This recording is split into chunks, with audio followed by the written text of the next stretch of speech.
शेतकऱ्यांच्या ऊस तोडणी नियोजनासाठी छत्रपती ग्रुपचं जिल्हाधिकारी यांना निवेदन।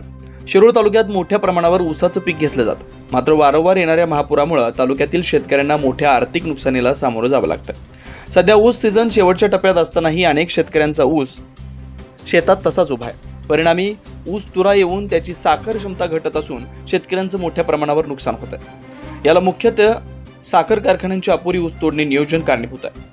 यावर तोडगा काढण्यासाठी छत्रपती ग्रुप महाराष्ट्र राज्य यांच्या वतीनं कोल्हापूर जिल्हाधिकारी यांना निवेदन देण्यात आलं। जिल्ह्यातील सर्व साखर कारखान्यांना हार्वेस्टिंग मशीन आणि ऊस तोडणी कामगार यांचं नियोजन लवकरात लवकर करण्याचा आदेश द्यावेत अशी मागणी छत्रपती ग्रुपच्या वतीनं करण्यात आली आहे। या नियोजनामुळे शेतकऱ्यांचा ऊस वेळेत तोडला जाईल, कारखान्यांना पुरवठा सुरळीत होईल आणि शेतकऱ्यांचं आर्थिक नुकसान टळेल।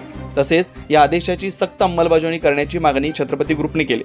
यावेळी प्रदेशाध्यक्ष तोहित भाऊ मलमे, तालुका प्रमुख संदीप भाऊ पवार, कोल्हापूर जिल्हा प्रमुख वैभव भोसले, संपर्क प्रमुख संतोष पाटील, कोल्हापूर शहर प्रमुख विशाल पाटील, सिद्धार्थ कांबळे, सुजित जांभेकर, बबन तांबेकर, तुषार हेरावडे तसेच छत्रपती ग्रुपचे सर्व पदाधिकारी मोठ्या संख्येने उपस्थित होते। घटनेचं प्रमाण त्या ठिकाणी सुरू झालेलं आहे। अनेक ऊस अशी राहिलेली आहेत शेतामध्ये, परंतु त्याची तोडणी लवकरात लवकर होत नाही। तर छत्रपती ग्रुपच्या वतीनं आम्ही या ठिकाणी जिल्हाधिकारी साहेबांना मागणी केलेली आहे की लवकरात लवकर आपण सर्व कारखानदारांना आदेश द्यावेत की हार्वेस्टिंग मशीन असेल, त्याचबरोबर ऊस तोडणी कामगार असेल, यांच्यामध्ये क्रमपाळी लावण्यात यावी की जेणेकरून शिरोळ तालुक्यामध्ये आजपर्यंत मोठ्या प्रमाणामध्ये ऊस घेतला जातो आणि या ऊसाच्या पट्ट्यामध्ये अनेक वेळा महापुराच्या फटक्यानं त्या शेतकऱ्यांचं नुकसान होतं।